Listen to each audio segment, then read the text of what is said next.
Hello et bienvenue dans mon jardin d'Éden, qui n'est pas à moi, mais on s'en fout, la nature c'est à tout le monde. Euh, Aujourd'hui, je vais découvrir Notre philosophe par Gert Hoffmann, un bouquin que j'ai trouvé dans une boîte à livres au Vivier du Lac, pas très loin d'ici. Ah. Notre philosophe est mort subitement. Notre corbillard est venu le chercher. Sans un bruit sur ses roues en caoutchouc. Les croque-morts, nul ne sait qui les a fait venir, se sont arrêtés devant sa porte lundi matin et ont sauté de leur siège. Nous l'avons vu de nos propres yeux, appuyé à la clôture du jardin des Holler et veillant à ne pas vous salir.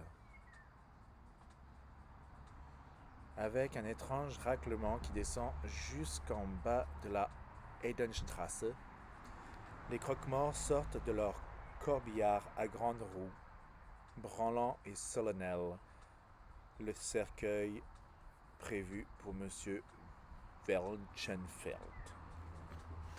Je suis pas très bon en allemand, mais j'essaye d'improviser quand tu as des mots comme ça. Et disparaissent après avoir tapoté au passage le cou du petit cheval empanaché.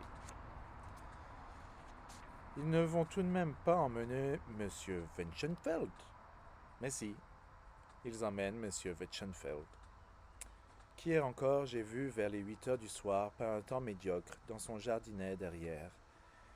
Il se tenait blême mais déterminé dans un bosquet de lilas.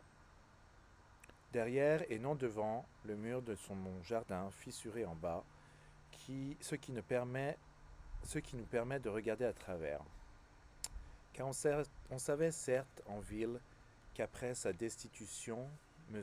Welchenfeld avait emménagé dans notre quartier et qu'il vivait à présent sans attache. Ma mère, entre parenthèses, dans la maison au beau window de la Edenstrasse. Mais on le voyait de moins en moins souvent ces derniers temps. D'ailleurs, est-ce qu'il habite toujours ici, demandons-nous à notre père. Oui, dit notre père, il est en haut. Et qu'est-ce qu'il y fait? Il est assis à sa table. Et pourquoi ne descend-il pas? Parce que je me sens plus en sécurité parmi mes livres que parmi mes compatriotes, avait coutume de répondre M. Wenchenfeld à notre mère. Et sous son chapeau noir, à large bord, il lui adressait un sourire de l'autre côté de la rue, par-dessus le carré de jardin qu'il arpentait inlassablement à petits pas. Si au moins il l'avait emménagé dans une maison avec un jardin plus grand, disait ma mère à mon père. Il y en a en bordure de ville. En haut, dans la Birkengasse, il y en a même une de vide. Il pourrait prendre l'exercice sans être vu. Tandis que là où il habite maintenant, impossible de faire plus de 6 ou 7 pas, toujours les mêmes. Il tourne en rond. Il va devenir fou. On est tous fous. On est tous déjà fous. Arrêtez de penser que vous n'êtes pas fous. Vous êtes fous. Pour certains, pour d'autres, vous êtes un peu fous. Comment aurait-il pu savoir qu'un jour il n'aurait même pas le droit de quitter son jardin pour prendre un peu d'exercice lui demandait notre père, qui connaissait bien notre philosophe de par ses visites à domicile, mais qui à l'époque ne le savait pas non plus. Oui, disait notre mère, pour un philosophe, il a beaucoup changé. Il est bien plus bas, hélas. Sa mise, ses nerfs.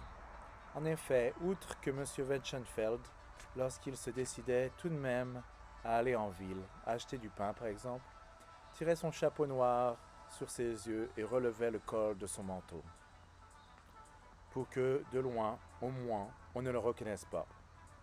Il évitait aussi, le plus possible, d'entrer dans nos magasins. Et s'il entrait, quand même, et que le magasin n'était pas vide, il se mettait dans un coin et laissait passer tout le monde, même nous. Il préférait encore se faire approvisionner, apprivoiser. Ça, c'est le renard qui revient.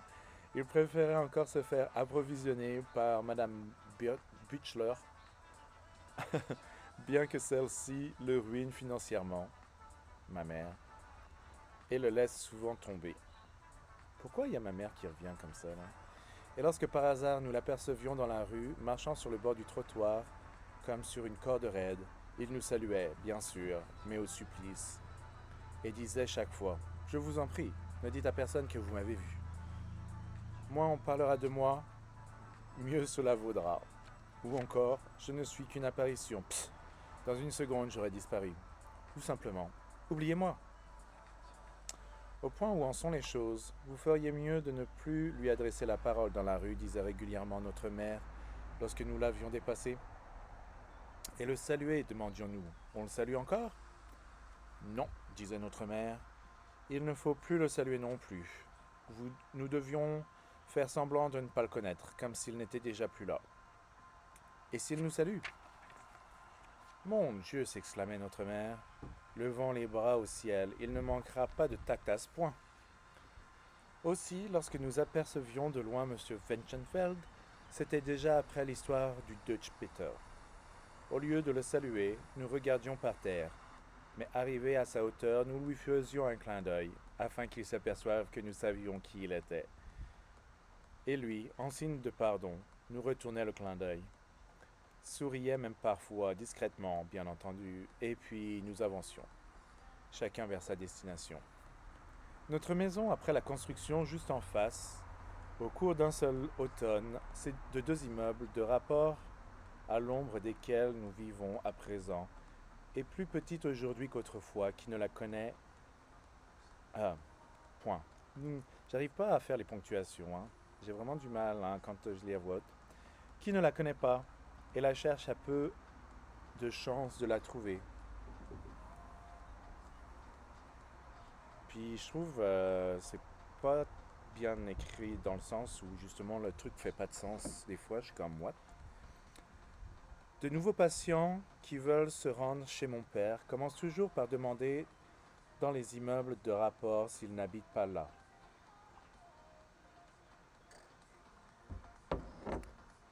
Non, leur répond-on. Il habite en face, dans la petite maison. Ah, font-ils alors. Vraiment? Mais souvent, ils ne demandent même pas et repartent. Le préjudice que ces nouveaux immeubles me causent est à peine imaginable, nous dit sans cesse mon père. Mais il ne veut pas déménager. Il n'en a pas la force. Quant à vous, nous n'avons plus... Non, quant à nous, nous n'avons plus de bac à sable. En apprenant qu'on voulait nous les prendre, nous avons pleuré de colère, mais rien n'y a fait. La clôture a tout simplement été déplacée et une rue tracée à travers notre jardin et notre bac à sable, afin que les habitants des nouveaux immeubles puissent accéder à leur logement. Maintenant, on ne voit plus que la rue. Le bac à sable a disparu. En outre, ont disparu un érable, un noisetier, un clapier à lapin pour Péchelle, notre lapin annuel que notre père n'a pas remplacé, vu qu'il n'y a plus de clapier. Et faute d'horizon, nous ne voyons plus les orages qui menacent et ne savons plus quel temps il fera demain. Si tant est qu'on voit encore quelque chose. Ok? Nous dit notre père. À la place, nous sommes noyés sous la pluie de la chaufferie de 38 familles. Tant est si bien que notre pauvre mère doit tout faire laver 2 fois, à ce qu'elle dit. Beaucoup d'ouvriers de la briqueterie, tous venus de la grande ville, habitent maintenant en face de nos têtes. Et ils trouvent tout trop étroit ici. Tu vois, c'est tout trop étroit ici. Et les malentendus entre eux et nous à cause, par exemple, de quelque chose que les uns ou les autres auront dit ou pas. Ce n'est pas ce qui manquera, nous dit notre père. Je sais pas si c'est parce que c'est traduit de l'allemand, mais il y a vraiment ça flotte pas. Mais bon, en même temps, comme je dis, je dois être un peu dyslexique, fait qu'un peu plus, un peu moins. Le jour où le corbillard vient chez monsieur Welchenfeld, ma mère, dans la soirée, baisse les jalousies, mais n'allume pas. the fuck, ça veut rien dire. Et nous restons longtemps assis dans le noir.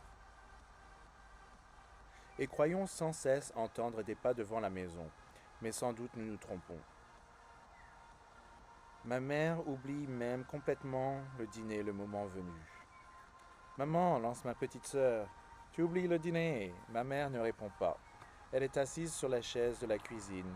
Elle ne tricote pas non plus. Elle reste là, les bras ballants à droite et à gauche de la chaise où, à mesure qu'avance l'obscurité, ils disparaissent peu à peu.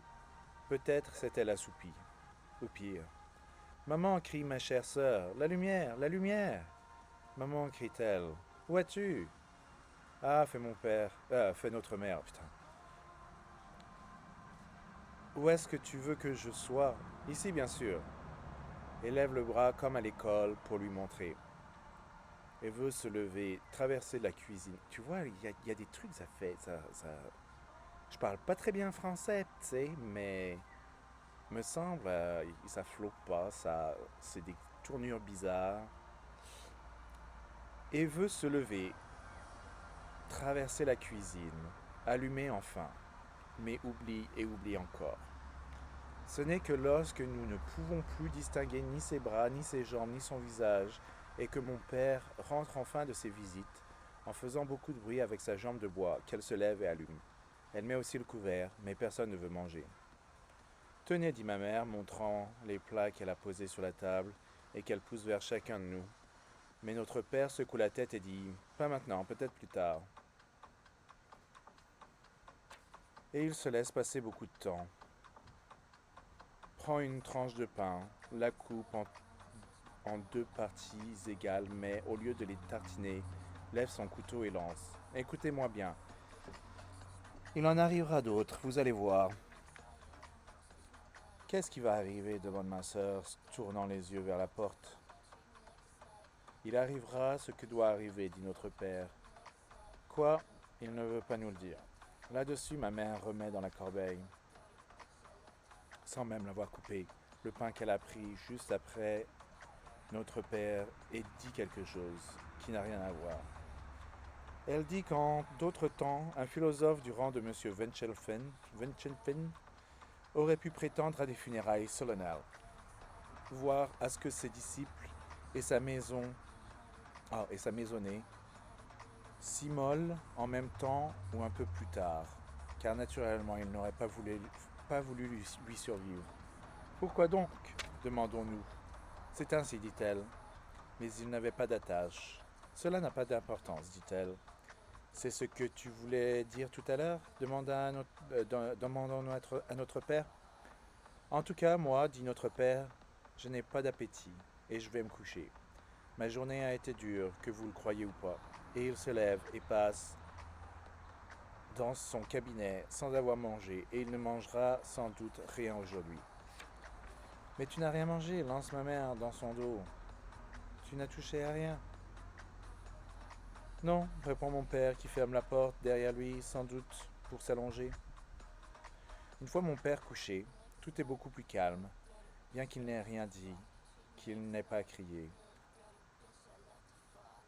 Est-ce que Madame Abfalter va mourir elle aussi? Demande maintenant que Monsieur Welchenfeld est mort, demande ma sœur à ma mère. Non, dit ma mère, elle non. Et elle range le pain, la charcuterie, le fromage dans le placard de la cuisine. Nous faisons la navette avec elle entre la table et le placard. Et puis nous lui demandons ce que notre père a vraiment voulu dire par il en arrivera d'autres. Mais elle ne nous le dit pas. Peut-être ne le sait-elle pas elle-même, ou peut-être ne veut-elle pas le dire. Et lorsqu'elle nous met au lit et nous bode, et que je lui demande si elle ne veut pas au moins nous dire ce qu'elle entendait par s'immoler plus tard, elle fait signe que non. Ben, c'est une façon de parler, dit-elle.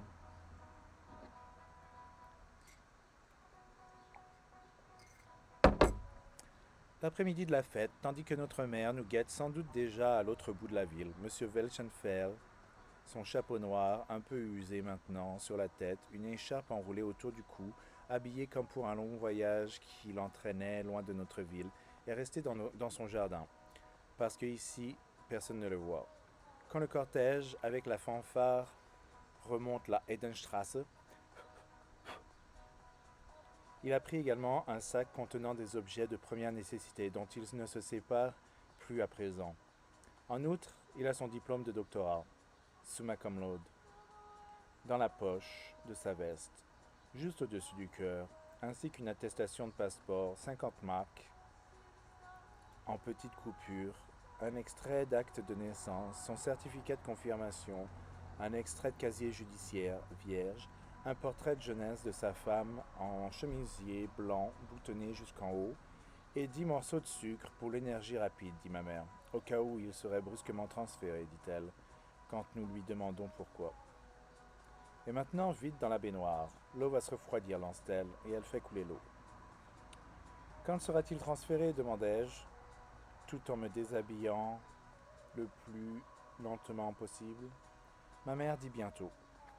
Et pourquoi est-ce qu'on va le transférer? À cause de ce qu'il pense. Qu'est-ce qu'il pense? Demande ma petite sœur qui n'a pas confiance en M. Wenchenfeld. Mais cela, ma mère est incapable de le dire. Elle n'est pas dans sa tête. Il pense autrement, dit-elle. Et nous demande ma petite sœur. On pense comment? Comme tout le monde. Alors, nous, on ne sera pas transférés? Non, dit ma mère, et maintenant, hop, dans la baignoire. Qu'est-ce qu'il y a dans sa mallette demandai-je une fois dans la baignoire, en même temps que ma sœur, parce que ça fait d'une pierre deux coups. Ah, ça, comment voulez-vous que je le sache? Moi non plus, je n'ai pas regardé dedans, fait ma mère. Probablement des chemises, des pantalons et des chaussettes, ce qu'il faut, quoi. Et quelques livres, pour lui faire passer le temps, il en a l'habitude. Bon. C'est un peu bizarre pour l'instant, il y a beaucoup de parlotte pour pas grand chose, on ne sait pas, puis les tournures sont un peu bizarres, mais c'est un petit bouquin, je vais essayer de le lire un peu plus, mais votre introduction est finie. A plus, bye.